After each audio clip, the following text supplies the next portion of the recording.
नमस्कार दोस्तों, एस्ट्रोबिलीफ एस्ट्रोलॉजी में आपका स्वागत है। मैं विवेक दुबे। दोस्तों आज हम बात करेंगे राहु का जो ट्रांजिट होने वाला है सितंबर 2020, उसका कन्या लग्न वालों पे उससे क्या प्रभाव पड़ेगा, वो क्या ट्रांजिट कैसा होगा उनके लिए। दोस्तों एक बात आपको बता दूं मैं कि ये जो मैं ट्रांजिट बता रहा हूँ यहाँ पे मैं लग्न के हिसाब से बता रहा हूँ, इसलिए लग्न के हिसाब से ज़्यादा देखें। और बता दो जिनका राहु का दशा चल रहा होगा उसको ये ट्रांजिट ज़्यादा इफेक्ट करेगा। इवन जिसका किसी और प्लैनेट की दशा चल रही है और वो प्लैनेट उनका राहु के नक्षत्र में बैठा हुआ है, तो भी उनके ऊपर ये ज़्यादा सटीक बैठेगा ये ट्रांजिट।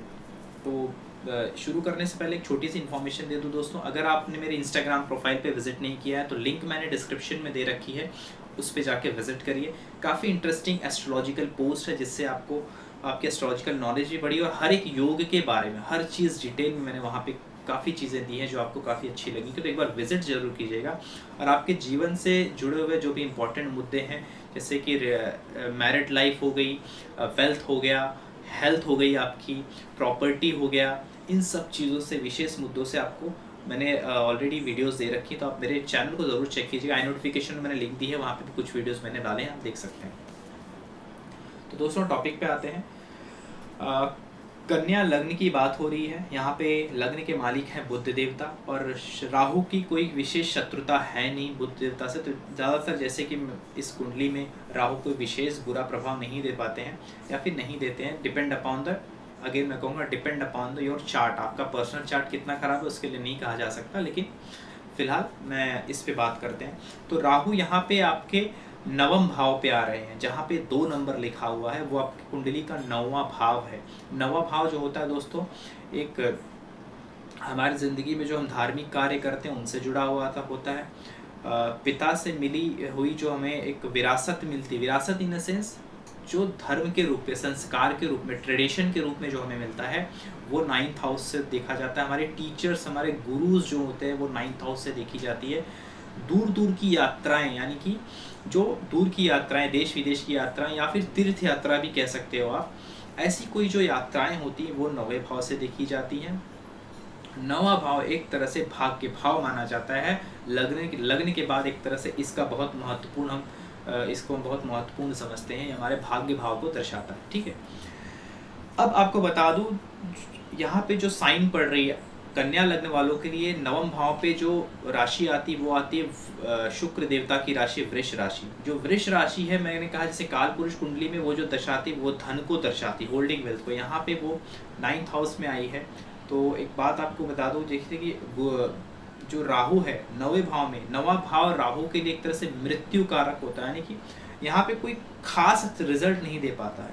अगर आसानी से कहूँ तो जो राहु जिसके 9वें भाव में बैठा होगा जन्म कुंडली में, बेसिकली उनके लिए मतलब अपने धर्म के विरुद्ध जाना या फिर अपने धर्म में कुछ कमियां निकालना या फिर जाति से अलग शादी करना, रिलीजन चेंज करना, या फिर कुछ ना कुछ भगवान से रिलेटेड, भगवान से बड़ी शिकायतें होना, ऐसी कुछ चीज़ें आप ज़रूर देखोगे आपके जिनके भी राहु 9th में होता है। हालांकि ये विदेश जाने की संभावनाएं बढ़ा देता है, विदेश स्टडी की संभावना, फॉरेन अब्रॉड स्टडीज़, इन सब चीज़ों की संभावनाएं बढ़ा देता है। तो आज के डेट में कुछ हद तक अच्छा भी है, कुछ हद तक बुरा भी है, ये डिपेंड करता है कौन इसे कैसे देखता है। तो अगर धर्म भाव पे आता है, जैसे मैंने कहा कि मृत्यु कारक स्थान है, राहु यहाँ पे कोई बहुत अच्छा रिजल्ट नहीं दे पाता है। लेकिन जैसे कि इस कुंडली में मैं आपको कहूँ, सबसे पहले शुक्र की स्थिति अगर आपके कुंडली में अच्छी है, जहाँ क्योंकि शुक्र जो है आपके कुंडली में आपके धन भाव, जहाँ पे 7 नंबर लिखा है आपका दूसरा घर है वो कुंडली का, तो उसके भी स्वामी है, धन भाव के स्वामी भी, भाग्य के भी स्वामी है शुक्र। यहाँ पे बहुत इंपॉर्टेंट प्लैनेट है शुक्र। अगर वो कंबस्ट नहीं है, 8-12 में नहीं है, तो एक हद तक काफ़ी अच्छा रिजल्ट वो देंगे आपको। यानी कि यहाँ पे जो राहु आ रहा है पैसे के मामले में, यानी कि कुछ फॉरेन से रिलेटेड अगर आपका कुछ बिजनेस है या फिर कोई विजिट होने वाली है आउट ऑफ इंडिया या फिर काफ़ी आउट ऑफ स्टेट भी कोई बड़ी विजिट होने वाली है बिजनेस पर्पस के लिए, तो उन सब चीज़ों के लिए अच्छा है। मैं एक कहूँगा जो एक पैसा हो गया, जो भी घर के बाहर की चीज़ें हैं, जो बोलते हैं ना भौतिक चीज़ें जो होती हैं, हमारे पैसा हो गया, कुछ हमारे जीवन में आगे बढ़ने के लिए कुछ सीखना है, हमें नई स्टडीज़ हमने कुछ करना है ताकि हमारा प्रमोशन हो जाए, ऐसा कुछ है तो उन सब चीज़ों के लिए थोड़ा सा बेहतर है, बहुत ज़्यादा बेहतर नहीं है बट थोड़ा सा बेहतर है मैं कहूँगा। अगर टेक्निकल स्टडीज़ हैं तो बहुत अच्छी बात है, उनके लिए काफ़ी ज़्यादा ये अच्छा रोल प्ले करेगा। तो ऐसा चीज़ है। तो यहाँ पे जो राहु आ रहे हैं ये एक मैं कहूँगा मीडियोकर रिजल्ट देंगे, बहुत अच्छा नहीं बहुत बुरा नहीं, बिकॉज के पहले जो थे अभी वो 10वें भाव में थे, जो कि जो कि यहाँ पे 3 नंबर लिखा हुआ है आपका 10वां भाव है, इसके अभी तक वो 10वें भाव में है। सितंबर में वो आपके दूसरे भाव 9वें भाव में आ जाएंगे जहाँ पे 2 नंबर लिखा हुआ है। तो साइन के हिसाब से कुछ 9वें भाव में आने का ये कुछ बनता है। अब अगर देखें तो यहाँ से पंचम दृष्टि लग्न पे डाल रहे हैं, वो लग्न पे डाल रहे हैं, 7वीं दृष्टि आपके तीसरे भाव पे डाल रहे हैं, और जो 9वीं दृष्टि है आपके पंचम भाव में डाल रहे हैं। तो अगर मैं कहूँ कि अगर आपका राहु अच्छी जगह पे बैठा है, अच्छी जगह पे कौन कौन सी होती है आपको कई बार बता चुका हूँ, तीसरा, छठवां, 11वां, 10वां, इन सब स्थान पे बैठे हैं, तो इन सब भाव से रिलेटेड आपको एक हद तक वो अच्छे रिजल्ट दे जाएंगे। अगर यहाँ पे राहु 8-12 में हुए तो थोड़े से, या फिर सूर्य के साथ चंद्र के साथ बैठे हैं, चंद्र सूर्य बहुत ज़्यादा खराब है आपकी कुंडली में, तो बहुत अच्छे रिजल्ट यहाँ पे एक्सपेक्ट नहीं किए जा सकते राहु से। और मैं कई बार बता चुका हूँ, सूर्य चंद्रमा अगर आपकी कुंडली में अच्छे नहीं हैं तो राहु के बुरे इफेक्ट बढ़ जाते हैं, अच्छे इफेक्ट कम हो जाते हैं। वहीं जहाँ पे सूर्य चंद्रमा बहुत मजबूत होते हैं वहीं पे राहु के बुरे इफेक्ट कम हो जाते हैं, अच्छे इफेक्ट बढ़ जाते हैं। तो इस तरह से आप देखिएगा। तो इन सब भाव यानी कि जैसे मैंने बताया, तीसरा भाव पराक्रम, यानी कि कुछ रिस्क टेकिंग एपेटाइट आपकी बढ़ जाए, कोई आप बड़ा रिस्क वाला काम कर सको, ऐसा कुछ हो सकता है इस दशा इस पर्टिकुलर ट्रांजिट में। लग्न को देख रहे हैं, जैसे कि यात्रा की मैंने बात की, कोई बड़ी यात्रा का हो जाए या फिर कुछ ऐसी आपकी प्लानिंग हो जाएगी, कोई बड़ी दूर की यात्रा करना है, कुछ भी रिलेटेड बिजनेस मीटिंग हो सकती है आपकी, या फिर आप घूमने ही जा रहे हो या फिर तीर्थ पे जा रहे हो, ऐसी कुछ चीज़ें संभावना ये यहाँ पे बना सकता है। वैसे तीर्थ की यात्रा की संभावना बहुत कम है कि राहु है ये। हाँ, ये बात अलग है कि आपके कुंडली में राहु अगर गुरु के साथ बैठा है तो चांसेस हैं, या फिर ऐसे, या फिर गुरु केतु के साथ भी बैठा तो भी चांसेस है आपके चार्ट में, तो यहाँ पे कुछ हद तक चांसेस है।